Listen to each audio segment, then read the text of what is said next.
Hello everyone, welcome back to my channel. কেমন আছো সবাই? আশা করি খুব ভালো আছো।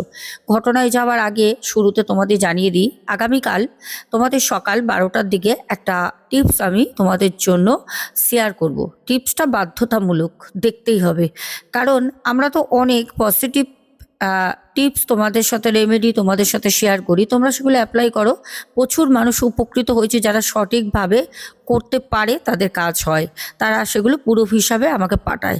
এর আগেও আমি লটারি নিয়েও তোমাদের শুনিয়েছি, তার আগেও শুনিয়েছি। যাই হোক, কালকে এমন একটি টিপস তোমাদের সাথে শেয়ার করব, 4টে বিষয় নিয়ে। যদি না শোনো তাহলে ভিখারি হতে তোমাদের কিন্তু টাইম লাগবে না। তো আমি বলবো, খুব গুরুত্বপূর্ণ টিপস কালকে সকাল 12টার সময় আসবে, মানে বেলা 12টায়। সবাই কিন্তু অবশ্যই শুনে নেবে। এবার চলো আমরা আজকে ঘটনায় যাই। যদিও ঘটনাটা তোমাদের সাথে শেয়ার করতে একটু রাত হয়ে গেল আজকে, কিছু কাজ করছিলাম। আচ্ছা, এবার ঘটনাটা বলি।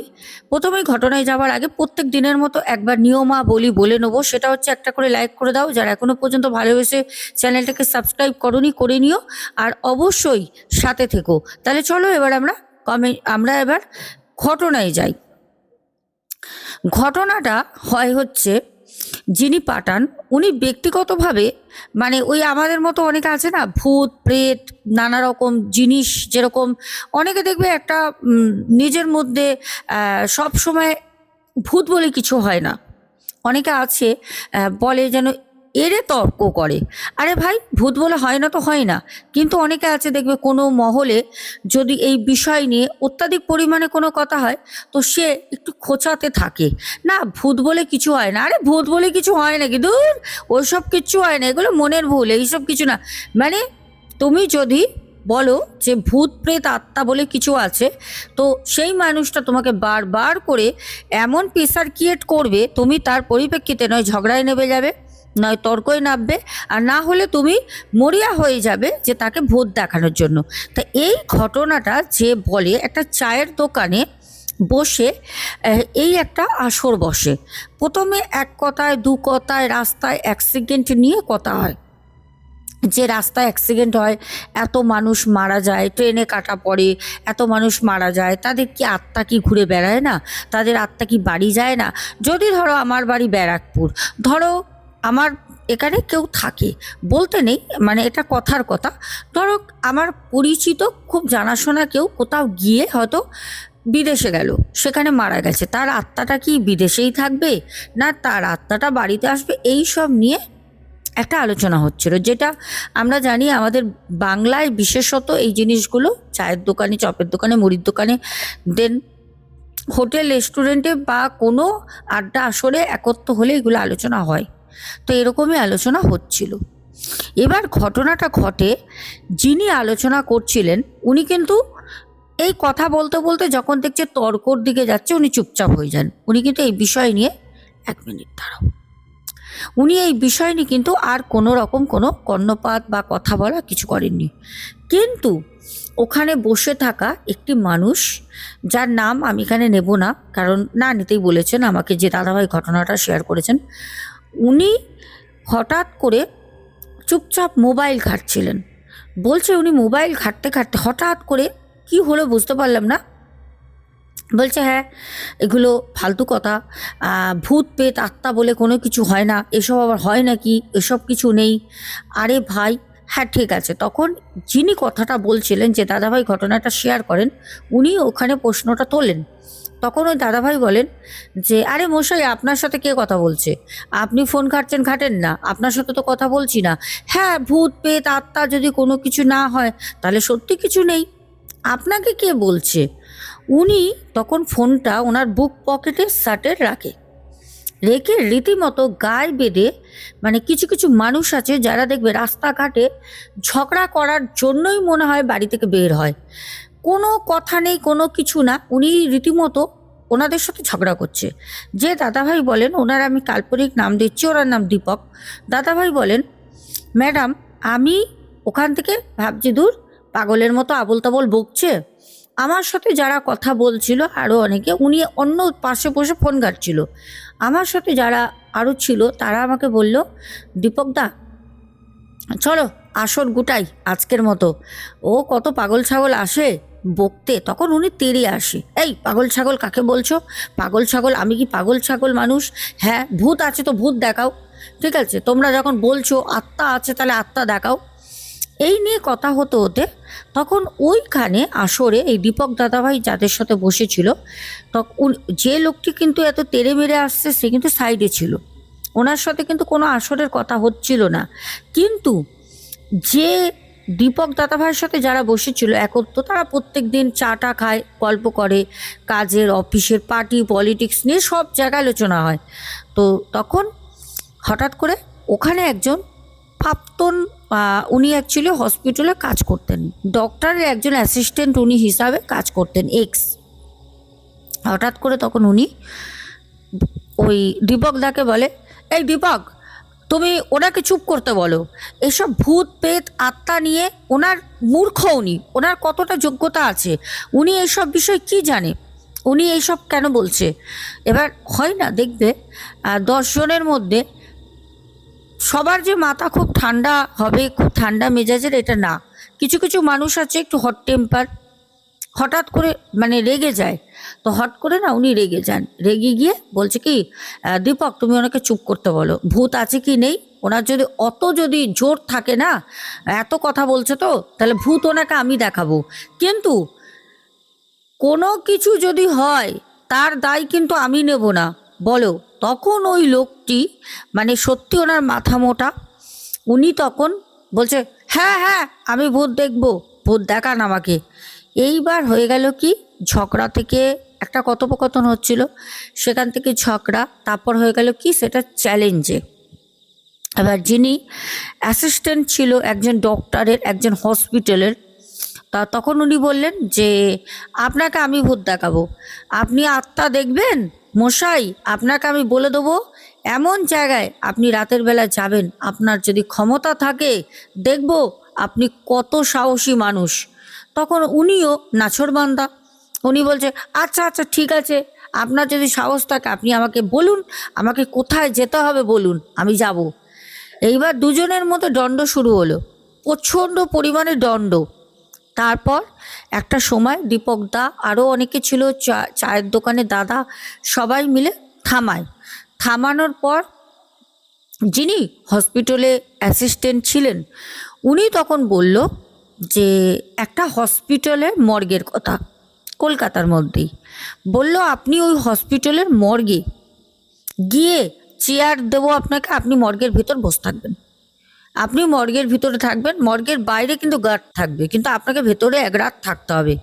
তখন ওই লোকটি যে এতক্ষণ ঘাপড়ামো করছিল, উনি তখন বলছে যে আচ্ছা ঠিক আছে ঠিক আছে, আপনি যখন চ্যালেঞ্জ করেছেন আমি আমি অ্যাকসেপ্ট করেছি, আমি যাব। উনি ঠিক এরকম করে কথা বলছে, আপনি চিন্তা করবেন না, আমি যাব মর্গে, বলুন কবে, কোন দিন, কোন সময় যেতে হবে। বলছে না না, দিনে কেন যাবেন, আপনি তো খুব সাহসী ছেলে, আপনাকে দিনে না, আপনি রাতের বেলা যাবেন, বলুন আপনি রাতে কোন দিন যাবেন, শনিবার মঙ্গলবার বলে কোনো ব্যাপার নয়, আপনি যে কোনো দিন যাবেন, সেটা আমার পুরোটাই ম্যাটার। আপনাকে আমি ওই মর্গে কি করে রাখবো না রাখবো, ওখানে তো বিনা পারমিশনে কেউ ঢুকতে পারে না, কারোর ক্ষমতা নেই, কিন্তু আমি আপনাকে ওখানে রাখবো। আর ভিতরে আপনি কি দেখছেন না দেখছেন, আপনি যদি পরের দিন সকালে মারাও যান, আপনার পুরো লেখা বনসই চিঠি আপনি এদের সবার সামনে লিখবেন, সাথে একটা ফোনে রেকর্ড হবে ভিডিও, তারপর আপনি যাবেন। আপনার কিছু হলে যেন কোনোভাবে আমরা না দায়ী হই, আমরা এখানে যতজন আছি। তখন সেই ব্যক্তি বলে ঠিক আছে কোনো ব্যাপার না, তাই হবে, কোনো ব্যাপার না, আমি যাব। এবার ঘটনাটা ঘটল, যে তর্ক করছিলেন সে বলল আমি বুধবার দিন রাতে যাব, আমার বাড়িতে আমার মেয়ে জামাই আসবে, ওরা তো মঙ্গলবার চলে যাবে, আর ওর মাকে নিয়ে যাবে, বুধবার দিন আমি একা থাকবো, কারণ বৃহস্পতিবার দিনকে আমি পুজো দিয়ে সকালবেলা যাব, তাহলে আমি বুধবার রাতে থাকবো মর্গে, বৃহস্পতিবার দিন সকালবেলা এসে স্নান টান করে আমি চলে যাব মেয়ের বাড়ি, আর আমার বউ তো ওখানে থাকবে। তো উনি এই কথাটা বললেন, তো চলো চ্যালেঞ্জ এখান থেকে শুরু হলো। তাই কথা মতো কাজ, যেদিন তর্কটা হয় রোববার ছিল, সোমবার যায়, মঙ্গলবার দিন হসপিটালে ওই দাদা উনি আবার খোঁজ নিতে আসে যে বুধবার উনি যাবেন তো, কেন ওনাকে তো জায়গা ঠিক করতে হবে, মানে ওখানে ভিতরে রাখার জন্য লোককে তো বলতে হবে। তখন উনিও ওখানে ছিলেন, উনি বললেন হ্যাঁ আমি যখন কথা দিয়েছি আমি যাব, কোনো অসুবিধা নেই, ভালো কথা। উনি গেলেন। রোববার দিন ঠিক রাত 9:15 ওনাকে যেরকম বলে হসপিটালের গেটের সামনে উনি চলে যান। আর ওই দাদা যিনি অ্যাসিস্ট্যান্ট ছিলেন ওই দাদা ওখানে দাঁড়িয়ে থাকে। দাদা তখন ওনাকে বলল এসছেন, যাবেন তো? তার আগে কিন্তু কাগজে সই ভিডিও সব করা হয়ে গেছে। তখন যে তর্ক করেছে, এখন উনি তো পুরো ফেঁসে গেছে না, সবার সামনে তর্কটা করেছে না আমি যাব। তখন উনি বললেন হ্যাঁ আমি এসছি তো, আমি যাবো বলেই তো এসছি, চলুন নিয়ে চলুন। তখন ওই দাদা বললেন আমি আপনার সাথে কোনো কথা বলবো না, আমি যেই পথে যাব আপনি সেই পথে আমার সাথে সাথে চুপচাপ আসবেন, আপনাকে কোনো কথা আমি বলবো না, আমি জাস্ট আপনাকে চোখে ইশারা করব, আপনি ইশারা বুঝে আমার সাথে আসবেন। চলো তাই হবে। আস্তে আস্তে আস্তে আস্তে যায়। যিনি গার্ড ছিলেন, গার্ডকে তো বলা ছিল, গার্ড তখন বলল যে দাদা ইনি থাকবে। যিনি হসপিটালে কাজ করতেন, ডক্টরের অ্যাসিস্ট্যান্ট ছিলেন, তখন উনি ইশারা করে বললেন ইনি থাকবেন, জাস্ট একটা ইশারা করে বললো ইনি থাকবেন, ভালো কথা। তো উনি চলে যান, ভিতরে যান।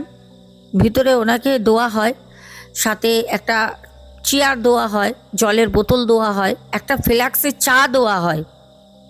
বলল আপনি রাত ভোর বেরোবেন, শুধু যদি আপনার কোনো এমার্জেন্সি, ধরেন টয়লেট পেলো, তাহলে তো আপনাকে বেরোতে হবে বাথরুমে যাওয়ার জন্য, এছাড়া আপনি বেরোতে পারবেন না, আপনি ভেতরে থাকবেন। বেরোনোর সময় 3বার টোকা দেবেন, বাইরে গার্ড আছে, গার্ড তালা খুলবে, মর্গ কিন্তু রাতের বেলা লক করা থাকে। তো ঠিক আছে চলো, উনি ভিতরে চলে যান। যাবার পর যিনি গার্ড ছিল মর্গের, একজন আধা বয়স্ক একটা ছেলে, উনি লক করে দেয়। আর যে অ্যাসিস্ট্যান্ট ছিল, যে অ্যাকচুয়ালিও সব কিছু ঠিক করে দিয়েছে, উনি তখন গার্ডকে বলে যে যতই হোক দেখবেন, যদি চিৎকার চেঁচামেচি করে খুলে ওনাকে বের করে নেবেন, আর যদি গেটে নক করে আপনি কিন্তু দায়িত্ব এটা নিয়মটা করবেন, কারণ ঘুমিয়ে পড়বেন না। যা আমরা চাই না যে উনি বলেছে ঠিক আছে, এরকম প্রচুর মানুষ আছে, কিন্তু চাই না যে ওনার কিছু হোক, কারণ ওনার মেয়ে বউ সবই আছে, জামাই, ভালো কথা। তো ওই দাদা সব ঠিক করে দিয়ে বেরিয়ে চলে যায়। এবার উনি তো ভিতরে গিয়ে বসে আছে, চুপচাপ বসে আছে। মধ্যরাতে যখন 2:30 বাজে, তখন গেটের মধ্যে ঠোকা দিচ্ছে, ধাপ ধাপ ধাপ ধাপ করে গেটে মারছে। এবার যিনি বাইরে গার্ড ছিলেন উনি বসেছিল ওখানে, উনি সাথে সাথে লকটা খোলে, খুলতে বলছে কি হয়েছে দাদা, কি হয়েছে? গার্ড ভয় পেয়ে গেছে, গার্ড ভাবছে নিশ্চয়ই কিছু একটা হয়েছে, কেন গার্ড যখন বাইরে থাকে অন্য সময় তখন লক করাই তো থাকে, ভিতরে অনেক রকম আওয়াজ পায়। এবার সবই তো মর্গে মৃত মানুষ, মৃত মানুষ তো আর হেঁটে চলে বেড়ায় না, তাহলে আওয়াজটা কিসের হয়?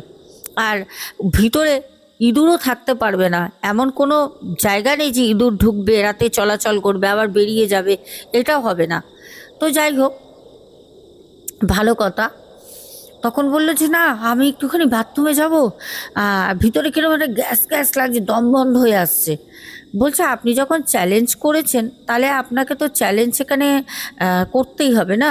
তখন যিনি চ্যালেঞ্জ করেন খুব তর্ক করেছেন, তখন গার্ডকে বলছে যে দাদা আপনাকে আমি 500টা টাকা দিচ্ছি, পকেটে করে নিয়ে এসছে, বলছে 500টা টাকা দিচ্ছি, আপনি 500টা টাকা আপনার কাছে রেখে দেন, আপনি 500টা টাকা পকেটে রাখেন, আপনি বলবেন না আমি আপনার সাথে বাইরে বসে থাকি না, কে দেখবে? তখন ওই গার্ড বলছে না দাদা আমি এরকম কাজ করতে পারবো না, সব থেকে বড় কথা উনি এই হসপিটালে একটা সময় মানে থাকতেন, কাজে একটা ছিলেন, ওনার সাথে অনেকে জানাশোনা আছে, আর ওনার সোর্স আছে, দেন সিসিটিভি ক্যামেরা আছে, যদি চেক করে তাহলে পরে একটা খারাপ ব্যাপার হবে, আপনি যখন চ্যালেঞ্জ করেছেন আপনাকে তো ভিতরে থাকতেই হবে।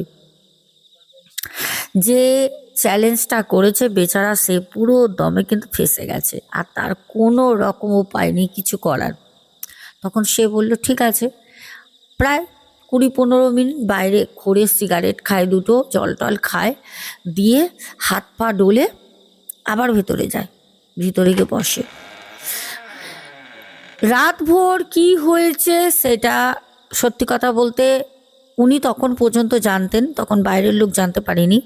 কিন্তু ভোর যখন 5টা বাজে উনি খুব চিৎকার করেন ভেতর থেকে। আর তখন এই যে গার্ড, উনি কি করেন, একটু দূরে একটা জায়গায় ওনাদের একটা ঘর আছে, সেই ঘরে আরও ড্রাইভার, অ্যাম্বুলেন্সের ড্রাইভার তারা থাকে। ওই গার্ড ওখানে শুতে চলে যায়, প্রত্যেক দিনই ওখানে গিয়ে শোয় গার্ড। রাতের বেলা তো মর্গ খোলা হয় না, লক করা থাকে, যাতে লাশ চুরি না হয়ে যায়, তার জন্য তালা নিয়ে চাবিটা নিয়ে উনি চলে যান। উনি চলে গেছেন 5টার সময়। অদ্ভুতভাবে খুব চিৎকার চেঁচামেচি, গেটের মধ্যে ধুমধাম শব্দ হচ্ছে। এইবার একজন গিয়ে ছুটে গিয়ে, এক পেশেন্ট, মানে পেশেন্টের পরিবার ওখানে ঘুরছিল, ফোনে কথা বলছিল। এবার সে দেখে ভিতরে এরকম শব্দ হচ্ছে।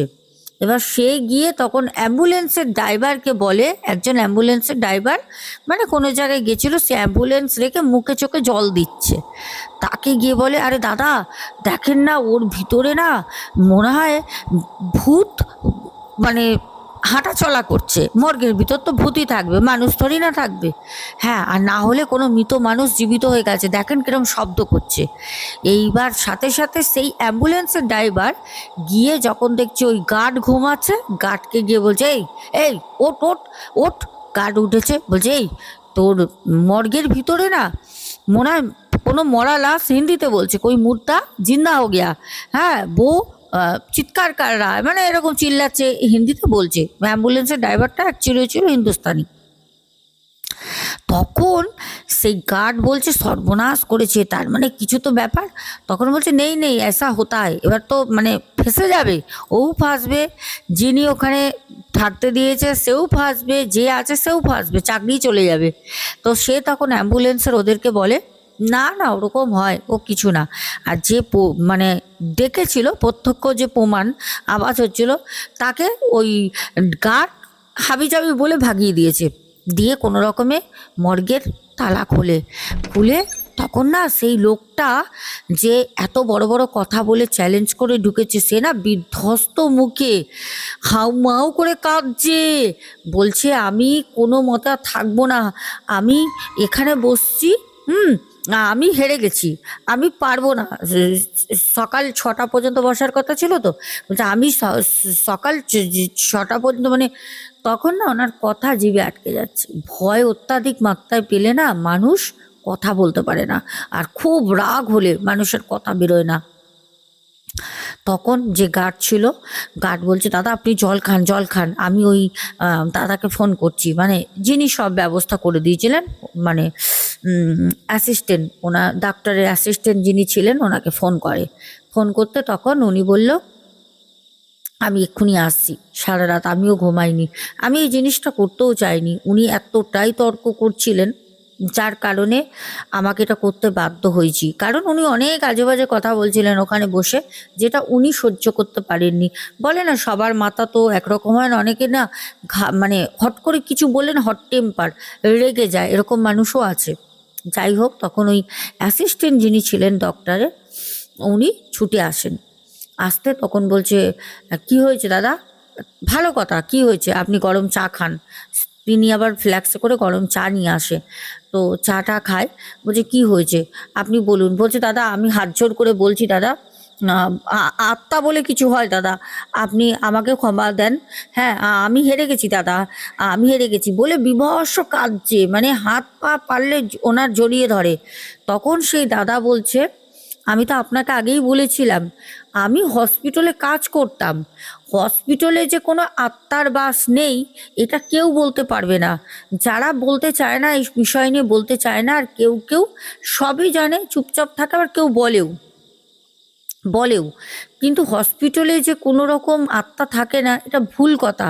হসপিটালে আত্মা থাকে, এত মানুষের জন্ম হচ্ছে, যেখানে এত মানুষের মৃত্যু হচ্ছে, সেখানটা খারাপ হবে না, কখনো হতে পারে? এই কথা বলার পর অনেক অনেক কান্নাকাটি করে লোকটা। তারপর তো লোকটাকে বাড়িতে ছেড়ে দেওয়া হয়। দিয়ে 2-3 দিন পর আবার সে আসরে যায়, মানে আবার রোববার, রোববার দিন, ওই রোববারের মধ্যে উনি বৃহস্পতি শুক্র শনি উনি আসেননি। সবাই ভেবেছে উনি হয়তো মেয়ের বাড়ি গেছে, কারণ উনি বলেছিলেন যে বউ আমার মেয়ের বাড়ি গেছে, ওখানে আমাকে যেতে হবে। রোববার দিন যখন এনারা যান তখন উনি আসেন। উনি আসেন, খুব নত হন সবার কাছে, সবাইকে সরি বলেন। আর একটাই কথা, ওই অ্যাসিস্ট্যান্ট যিনি ছিলেন ডক্টরের, ওনাকে বলেন যে দাদা সত্যি হসপিটালে সত্যি কিছু না কিছু থাকে, হয়। তখন সবাই জানতে চায় যে দাদা আপনি ছিলেন, আপনার সাথে কি হয়েছে, কি হয়েছে। বলে আমি তো কোনো রকমে বৃহস্পতিবার দিন এসে আমি বাড়ি চলে যাই, মেয়ের বাড়ি। ওখানে গিয়ে আমি পুরো 2 দিন জ্বরে ভুগি। ওখান থেকে একটু সুস্থ হয়ে ওষুধও খাই, কবিরাজি করি, করে জামাই বদ্যি কবিরাজ করে সুস্থ করে বাড়ি পাঠায়। এই দেখো আমার গলায় মাদুলি দেখায়, উনি মুসলমানের মাদুলি পরা। তো বলছে কি দেখেছিলেন আপনি, সেটা সবাই কৌতূহলবশত জানতে চায়, কি দেখেছিলেন। প্রায় ওই চ্যালেঞ্জটা যখন হয়েছিল ওখানে অনেকে ছিল, তখনও মোটামুটি ভালো লোকজন ওখানে জমায়েত হয়ে গেছে, মানে ওনার মুখ থেকে শুনবি অ্যাকচুয়ালি উনি কি দেখেছেন। তখন ওই দাদা বলেন, প্রথমে যখন আমি ঢুকলাম 10টা এরকম সময়, 10টা বাজতে 5-6 মিনিট বাকি, তখন দিব্যি বসেছিলাম। আমি ফোন দেখতে ভালোবাসি, আর উনি ওখানে বসেও চায়ের দোকানে সবসময় ফোন ঘাটেন। বলছে আমি আমার মনের মতো 2টো পর্যন্ত ফোন ঘাঁটি, 2টোর সময় একবার বের হই, আমি সিগারেট টিগারেট খাই। ভয় লাগছিল, খুব ভয় লাগছিল, আমি কোনো দিকে তাকাচ্ছিলাম না। যে বেডের উপর লাশগুলো শোয়ানো ছিল, সাদা কাপড় দেওয়া, কিছুটা কারোর মধ্যে রক্ত লেগে রয়েছে, ভিতরে একটা ঠান্ডা পরিবেশ, একটা নাইট সাদা ডুম জ্বলছে, খুব ভয় লাগছিল। তাও 2টো পর্যন্ত কোনো রকমে 2-2.5 ঘন্টা ছিলাম। তারপর বেরিয়ে আমি আর ঢুকতে চাইনি, কিন্তু যিনি গার্ড ছিলেন উনি আমাকে জোর করে বললেন যে না আপনাকে যেতেই হবে, আপনি যখন চ্যালেঞ্জ করেছেন, নালে পারে আমার অসুবিধা আছে, সিসিটিভি আছে, সব কথা উনি বলেন। আমি আবারও যাই। বলছে আমি ভিতরে বসে বসে দেখছি, যখন ফোনটা আমার হাতে ছিল মোবাইল ফোনের, তখন 2টো ব্যাটারি ফুল করে নিয়ে গেছিলাম। যখন 2টো ব্যাটারি, আমি ভাবছি রাতটা কাটাবো কী করে, ব্যাটারি শেষ হয়ে গেলে তো আমি পাগল হয়ে যাব, তখন তো ঘুম তো আসবে না, তাকাতে তো হবে ওই মরা দেহগুলোর উপরে। বলছে আমি দেখলাম, কি বলবো, আমার গা কাটা দিচ্ছে। বলছে একটা ছোট্ট ডেড বডি ছিল, ছোট ডেড বডিটা আস্তে করে আস্তে আস্তে যেন, মানে কি বলবো, উঠে বসলো। আমি পরিষ্কার দেখছি, আমার চোখে না কোনো ঘুম, শুধু মনে ভয়, চোখে ঘুম নেই। আমি দেখছি ডেড বডিটা উঠে বসলো। তার কাপড়টা কিন্তু যেরকম গায়ে দেওয়া ছিল, কাপড়টা তখনও কিন্তু মাথা পর্যন্ত দেওয়া, কিন্তু উনি উঠে বসে আছেন। ডেড বডিটা মনে হয় ছোট, কারণ মানে একটা পরিপূর্ণতা, মানুষ পরিপূর্ণ মানুষের না, 4-4.5 ফুট হবে তার মানে হাইটটা। তারপর দেখলাম আবার শুয়ে পড়ল। এই দৃশ্য দেখার পর আমি রাম নাম জপ করতে থাকি। আমার শরীরে কোনোভাবে আর কোনো কাজ করছে না, যেন মনে হচ্ছে শরীরের পুরো রক্ত কেউ যেন আমার টেনে নিয়ে চলে গেছে। আমি সত্যি কথা বলতে তখন বুঝে পাচ্ছি না আমি কি করব আর কি আমি করব না। আমি ভয়তে তখন চিৎকার করতে পারছি না, একদম মানে বরফের মতো একদম দেয়ালে পিঠ সেটে গেছে আমার। আমি দেয়ালে পিঠ ঠেকিয়ে বসে আছি। হঠাৎ করে আস্তে আস্তে আস্তে আস্তে একটা, কি বলবো, ধোয়া মতনও বলবো না, আবার কোনো মানুষও বলবো না, কিন্তু কিছু একটা সে আমার সামনে আসলো। আমি ফোনের দিকে তাকিয়ে এরকম করে ফোন দেখছি, কিন্তু আমার চোখটা এরকম আছে, আমি সেদিকে লক্ষ্য করছি। কিছু একটা আসে, আমার সামনে দাঁড়ায়, আমার প্রচণ্ড ভয় লাগে, প্রচণ্ড। তারপর আবার সে ওখানে দাঁড়িয়ে থাকে, কিছুক্ষণ আমাকে দেখে। আমি জোরে জোরে রাম রাম রাম রাম রাম রাম রাম রাম রাম রাম রাম রাম রাম রাম রাম রাম রাম রাম রাম রাম। আমি কন্টিনিউ রাম নাম নিতে থাকি। চোখটা খুলি, দেখলাম চারপাশে কিচ্ছু নেই। আমি আর ভয় ধরে রাখতে পারিনি। জানি না কতক্ষণ রাম নাম নিয়েছি আর কতক্ষণ সেই ধোয়া মতো একটা অশরীরী আমার সামনে দাঁড়িয়েছিল, তবে আমাকে স্পর্শ করতে পারিনি। আমি তখন চিৎকার করি, তারপর তো আমি বাইরে আসি, সবই তো আপনাদের সামনে।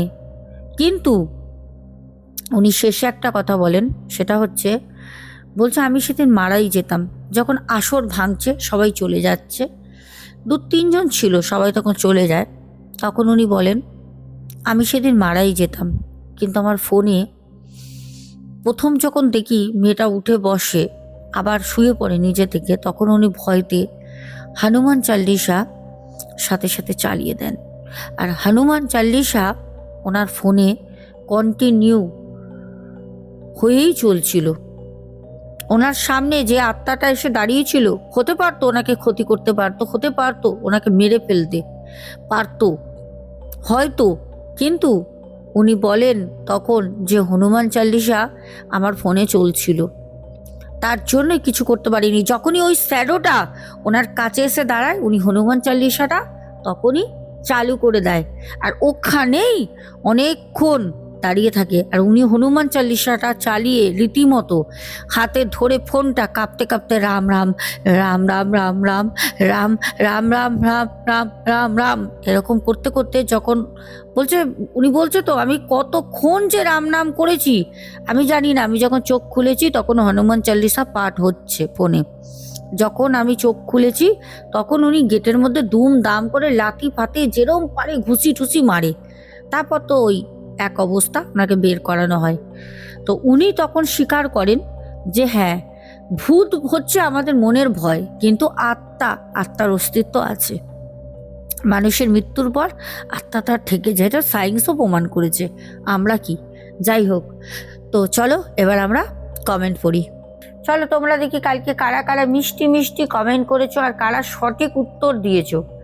প্রথম স্বপ্না মিনি কিচেন সন্তুর দুনিয়া, পরপর 2টো কমেন্ট করেছো। জয়িতা দে, আচ্ছা, তারপর কমেন্ট করেছো রূপা দে, তারপরে ময়না দত্ত, পাপ্পু দে, সোনিয়া মণ্ডল, চুমকি বিশ্বাস, তারপর আয়ন হালদার, কিষাণু মান্না, প্রদীপ দাস, সোমা দাস পরিবার থেকে, চুমকি বিশ্বাস দিদিভাই বলেছেন মধ্য হাওড়া। উত্তরটা সঠিক, কিন্তু তার আগেও একজন আমাকে উত্তরটা দিয়েছিল, আমি কিন্তু উত্তর প্রশ্ন চেক করি। পিন্টু ঘোষ, তারপরে মৌয়া পল, দত্ত চ্যানেল, সোনিয়া মণ্ডল, চৈতালি রয়, রেখা অধিকারী দিদিভাই, শম্পা মিনি কিচেন, সুদীপ রয়, সবাই সঠিক উত্তর দিয়েছ। সুজাতা দাস দিদিভাই, তারপরে শিলানা, শৈলী সাহা, সুমনা ভট্টাচার্য, তারপর প্রিয়াঙ্কা লাইফস্টাইল ব্লগ, তারপরে কমেন্ট করেছো অনুরাধা, তারপর কমেন্ট করেছো অনুরাধা দাস, বাপন সাহা, ডালি দেবনাথ, সুদীপ রয়, মিলি রয় ঘোষ, রেশমি ব্যানার্জি, বাংলাদেশ থেকে আব্দুল হক ভাই, Panther Gaming YT, Pinki Das, Sohini Roy, Kakuli Roy, তারপরে ইন্দ্রজিৎ রয় চৌধুরী বলেছে অশুভ থাকলে সেখানে শুভ শক্তিও থাকবেই। অর্পিতাদির শাশুড়ি অশুভ হলেও ঈশ্বর কুকুর মার রূপে এসে অর্পিতা দিদিকে বিপদের হাত থেকে বাঁচিয়েছিলেন। একদম সঠিক কথা বলেছ, এটাই সঠিক। আমাদের যেরকম খারাপ সাইড থাকে, একটা গুড সাইড ব্যাড সাইড দুটোই থাকে। ভালো খারাপ নিয়ে প্রত্যেকটা মানুষের যেরকম জীবন চলে, ভালো নিয়েও আমরা চলতে পারবো না, খারাপ নিয়েও চলতে পারবো না, কোনোটাই দীর্ঘস্থায়ী না। খারাপ ভালো নিয়েই আমাদের চলতে হবে। তো আজকের প্রশ্ন যেটা, দেখি কারা কারা সঠিক উত্তর দিতে পারো।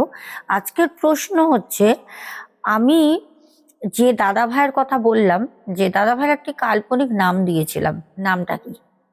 খুব ইজি জানি, খুব সোজা একটা প্রশ্ন, তোমাদের বোকা বোকা একটা সোজা সোজা প্রশ্ন করি, আমি জানি তোমরা পারবে।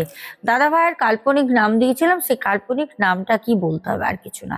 তাহলে চলো এখনের মতো আসছি, সবাই খুব ভালো থেকো, দেখা হবে আগামীকাল। এখনের মতো tata, good night, love you two.